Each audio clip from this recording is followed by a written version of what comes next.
जेंनाया साहा कापनि माखन बादि जाहैदों बे माखना बुरजाबा जेरखम साहा कापाव माबायोना बे सायाव बेरखांनानै नुजानानै थायो दा जाय माने साहा लोंनायाव बिराद माने गोरों बियो मा खालामो बेखौ सुखारनानै बे मालाय माने माखनखौ खुगाजों बारजों सुखारनानै बियो लोङो जाहैदों दा ओंखायनो जेंनाखौबो बे साहा कापनि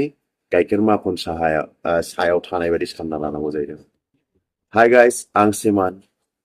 दिनै मोनसे सल' खोन्थानो सानदों बेनो जाहैबाय सासे स्टुडेन्टनि बियो गावनि जिउआव माने समस्याखौनो मोनसे फैबाय थानाय मोनथारो आरोखि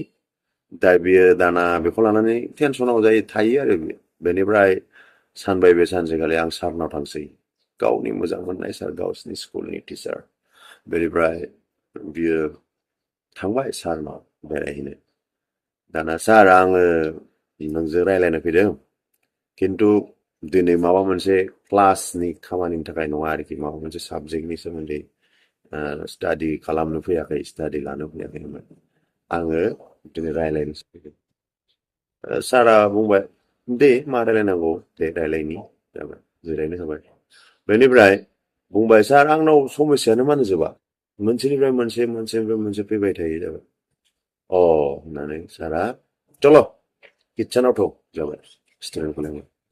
स्टुडेन्टआ सानदों सारा दिनै गोथाव जाहोसिगोन माने बे सारा बयजोंबो मिथिजाखायो बे माने बेहा संनाय हुदा दं आरोखि मोजां संनोबो रोंगौ बियो सेफ आरोखि बियो बेनिफ्राय मोजां जाहोसिगोन दिनै सारा सानबाय बे स्टुडेन्टआ दाना बियो थांफाबाय मोनथाम बर्तन लाबाय बियो गेसाव माने मोनथाम बर्तनावबो दै लानानै दै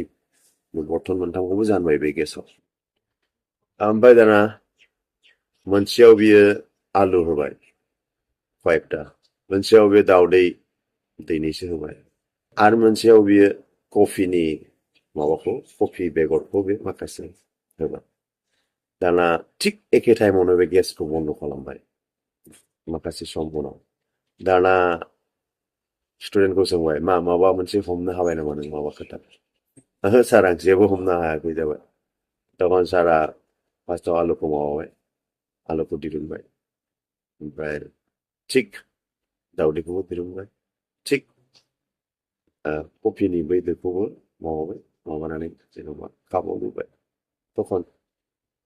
आलदा आलदा माने कुकारनि बे गुनखौ माबाबाय बिसोर आलुखौ दांलाय जाबाय स्टुडेन्टआ दांबाय आलुआ मा जादों आलुआथ' बयल जाबाय सार गुरै जाबाय दावदैयाथ' गोरा जाबाय बयल जानानै कफिनिफ्रायथ' मोजां मोनसे सेन्ट फैबाय कफिनि जाबाय एखे टेम्पारेचार एखे खामानिखौनो आंथ' मावदोंमोन गेसाव मोनफा माबायाव बिसोरखौ आलदा आलदा बर्तनाव आङो एखे माबायावनो अरनि सायावनो बिसोरखौ दोनदोंमोन आलदा आलदा बर्तनाव खिन्थु बिसोरनि रियेक्टआ सेमथ' जायासै मोनसेया मालाय आराम गुरै जाबाय मोनसेया गोरा जाबाय मोनसेया मा सेन्ट फैबाय होमबा एखे जिनिसखौनो बिसोर आलदा आलदायै खिन्थु आजावबाय होमबा थिग जेंना टेनसनखौबो जोङो बेबादिनो मालाय बयबो गावबागाव आलदा रोखोमै हेन्डेल खालामो टेनसना बयनिबो जिबनाव दं टिचारा बुंबाय आरोखि खिन्थु बे टेनसनखौ हेन्डेल खालामनायासो मेनेज खालामनायासो सल्भ खालामनायासो गावबा गावनि केपासिटि नों दा टेनसन फैबानो आंनाव मानो टेनसना फैबाय थायो सानो सोरबाया खिन्थु बेखौ जेबो साना बे टेनसना फैलायबाय बेखौ सल्भ खालामनांगौ बिदिसो सानो आरो सोरबाया आरो बबेनिफ्राय साबसिन सानो जे बेखौ आङो ओरै खालामनानै ओरै समाधान खालामगोन दा ओंखायनो गावबा गावनि रियेक्ट खालामनायासो मेन टेनसना बयहाबो दङ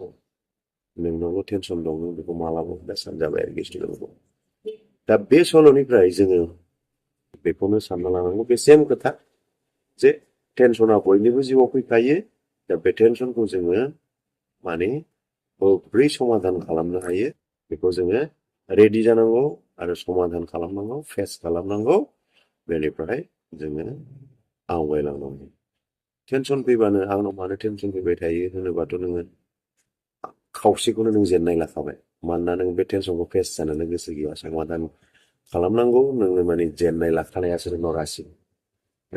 मानोना नों समाधान खालामनो नोंहा जुजिनाय दङबाथ' मा फैदों बास बेखौ ओरै समाधान खालामनायनि बे लामाखौ बे दिरुनगौमोन ओरै समाधान खालामनाय बेनो बेखायनो सिमाना बुङो टेनसना बयनावबो दङ खिन्थु टेनसनखौ जोङो पजिटिभलि बेस्ट वेजों जोङो समाधान खालामनो नाजाथारनांगौ होमबा जों समाधान बयबो मोनगोन सोरबाया एसे थाब सोरबाया एसे उन बे गावबा गाव केपासिटि नायनानैसो एसेनोसै गोजोन्थों नोंथांमोना बे चेनेलखौ साबसक्राइब खालाम लाइक खालाम शेयार खालाम